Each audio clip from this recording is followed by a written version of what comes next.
Now, for those of you who don't know what Reylo is exactly, it's basically just what the name implies. Rey and Kylo Ren coming together to form a romantic relationship, which was something that was teased in Episode 8 and many people are hoping comes to fruition in Episode 9. However, one person who seems very much against it is Rey herself, Daisy Ridley, who when asked if she knew about Reylo in a recent interview, had this to say. I do know about Reylo. I don't know how I feel about it because everyone's talking about the toxic thing of a relationship when it's essentially emotional abuse. It's a tricky road. I do feel like deep down Kylo thinks what he's doing is right, and he doesn't think he's wrong, but he has also killed so many people, so I can't really get behind it, no, in a personal way. Now, does that mean there's officially no chance of Reylo happening in Episode 9? Well, no, because there's every chance that even though she's personally against it, they still took the story in that direction anyway. Though something tells me they didn't or wouldn't for the very reasons Daisy Ridley is basically saying, that it seems to send the wrong sort of message about abuse, emotional and or physical, in a relationship. And before I go on here, let me make one thing absolutely clear, because almost without a doubt someone is going to try and twist my words. Anyway, I do not support or condone physical or emotional or any type of abuse in a relationship, or anywhere for that matter. And if anyone out there watching this now is in a bad situation, then please seek help and know that you are not alone and people out there will help you. I'll even include, for those here in the US, the number for the National Domestic Abuse Hotline. So again, if you're in a bad spot, stop watching this video right now and make that call. Get help.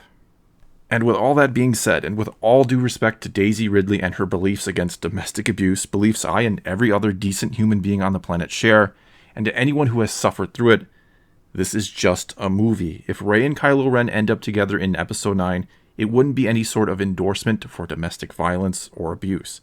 It would instead just be the ending of a fictional story. No more, no less. And even though I'm not or wasn't personally hoping for a Reylo ending to this story, because I'm hoping for a more bittersweet type ending like we got in Return of the Jedi where Anakin came back to the light to save his son, but had to give his life, that doesn't mean that I think Reylo is a type of ending that couldn't have worked and worked well. In fact, if that had been the plan in place all along, I think it could have been a great story actually, though I'm not sure J.J. Abrams was really trying to imply anything of the sort in The Force Awakens, that there would be a romantic interest between them, especially after Rey witnessed Kylo Ren murder Han Solo, the man she was starting to see as a father figure. And so it doesn't really surprise me at all that apparently JJ hasn't or won't take the story in that direction in Episode 9. Nor, to be honest, does that disappoint me, because again, for this story, I'm not looking for the typical happy ending where our two main characters ride off into the proverbial sunset together and live happily ever after. And by the fact that it's being called the definitive end of the Skywalker saga, something tells me that's not going to be the ending anyway, because there would most likely be more Skywalkers to come with those two riding off together. Anyway, to delve a bit deeper into why I've actually thought all along there was no chance of a Reylo ending, let me first quickly touch on something I've talked about before, that being how Hollywood seems to have forgotten that just because you have a character do something in a movie doesn't or shouldn't necessarily actually mean or say anything about real life, or those who share the same generic traits as the character.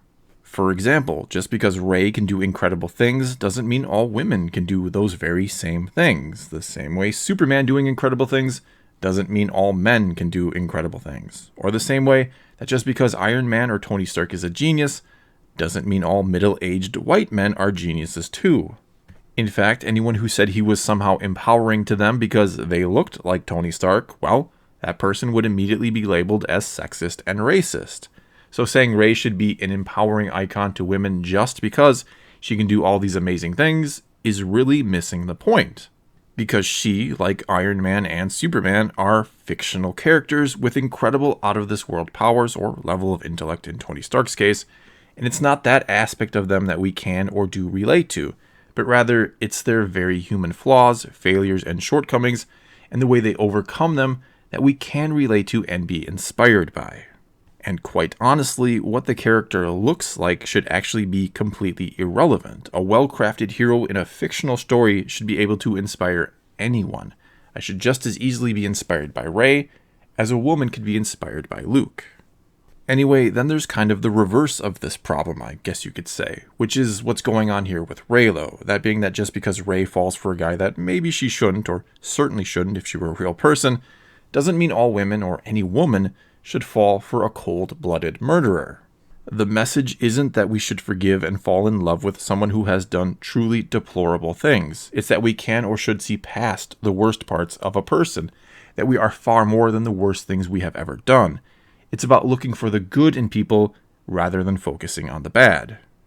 And again, this is a story, a very fictional story about space wizards, as so many like to say.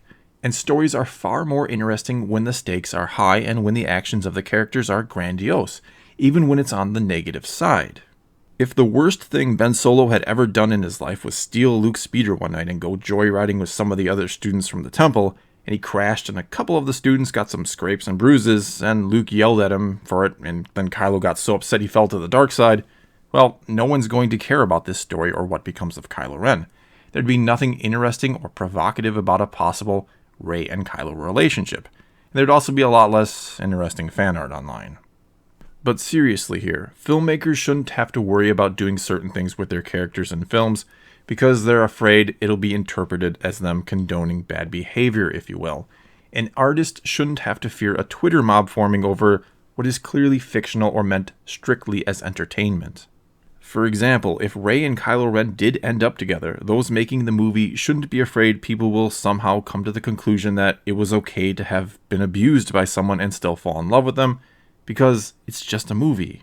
And almost without a doubt, even though you supporters of Reylo out there are smart enough to understand this is just a fictional story, a fairy tale even, the Twitter mob would form and attack Disney and Lucasfilm for supporting domestic violence. I know, you might laugh or roll your eyes at that thought, but it would happen. Without a doubt, it would happen.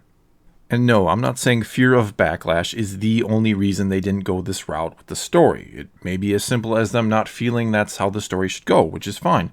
I'm sure we'll never know how much or how little the fear of a Twitter mob played into their decision against Reylo. But honestly, it shouldn't matter at all either way. All that should really matter is what they feel will make for the best story. And one of the reasons I think Star Wars is suffering is because they're very consciously aware of how everything they do will be perceived. And one thing I greatly admire about George Lucas is he didn't seem to give a damn about how things would be perceived. He understood what I talked about before, which is basically the worse the actions or the harder the fall, the greater and more impactful the return would feel. I mean, Anakin straight up murders children in episode 3. He literally cuts down a room full of what are maybe 4 or 5-year-old kids. And no, it's not shown, but it is heavily implied, and Obi-Wan later confirms that he killed younglings. Do you think Disney or the current iteration of Lucasfilm would allow a scene like that to be put into one of their movies today? And the thing is, for me, that's the most chilling moment in all of Star Wars, and it probably always will be. And not to sound sadistic, but it's the perfect way to show just how far Anakin had already fallen, and it helps explain the cold, ruthless nature of Darth Vader that we'll see throughout the original trilogy. And even though many, rightfully so, would say that murdering children is the absolute worst deed a person could ever possibly commit, having seen him do that doesn't now ruin the end of Return of the Jedi. In other words, we understand it's part of a dark and tragic story, keyword being story. Having seen Anakin kill kids doesn't mean we cannot now accept his return to the light and redemption in the eyes of his son at the end of Return of the Jedi. We can separate fantasy from reality. We, the audience, don't need to be shielded or taught some sort of moral lesson about how killing kids is wrong. We know killing kids is wrong, just like we know domestic abuse is wrong. We understand a movie showing it doesn't equate to condoning it, but that such things can be used to tell a powerful fictional story that resonates with us. Because if Anakin had been a real person and had murdered children in real life, not to mention done countless other horrible acts, nobody would have cared or even wanted to see him get any sort of redemption. Hell, they may have even been mad at Luke for offering him redemption and comfort in the end. But because no real children were harmed during the making of Revenge of the Sith, because it's all just a story, we can find a sort of beauty in those final moments between father and son. We're happy to see Anakin make a return, that he's allowed to see his son with his own eyes before he dies. And look, I completely understand Daisy Ridley being against her character falling for Kylo Ren. I get that on a personal level. She doesn't want to support that in any way, shape, or form. And for a while now, I've been arguing with Reylo fans that it's not going to happen for those very reasons. It's not going to happen because they're afraid of the message it'll send to women and the outrage mob that would follow. And as I've also said, even before The Last Jedi came out, a lot of the success or failure of the sequel trilogy will boil down to what type of interesting dynamic they can create between Rey and Kylo Ren, because it shouldn't just be a simple story of Rey on the light versus Kylo on the dark, and as long as they're not siblings or cousins, one with at least some type of romantic element could have worked and worked well. I mean, there has to be some reason why these two characters have a vested interest in each other besides just wanting to kill each other. And when Kylo Ren held out his hand to Rey in the throne room scene during The Last Jedi, this trilogy had a chance to actually do something very bold, and that would have likely generated a ton of excitement going into Episode 9, that being if Rey had taken that hand and joined him on the dark side. Then Episode 9 could have been about one of them being pulled back to the light while the other slipped further into darkness. And the truly interesting way this could have been done is if it was Kylo or Ben who had been the one who started to return to the light, as was set up in The Force Awakens.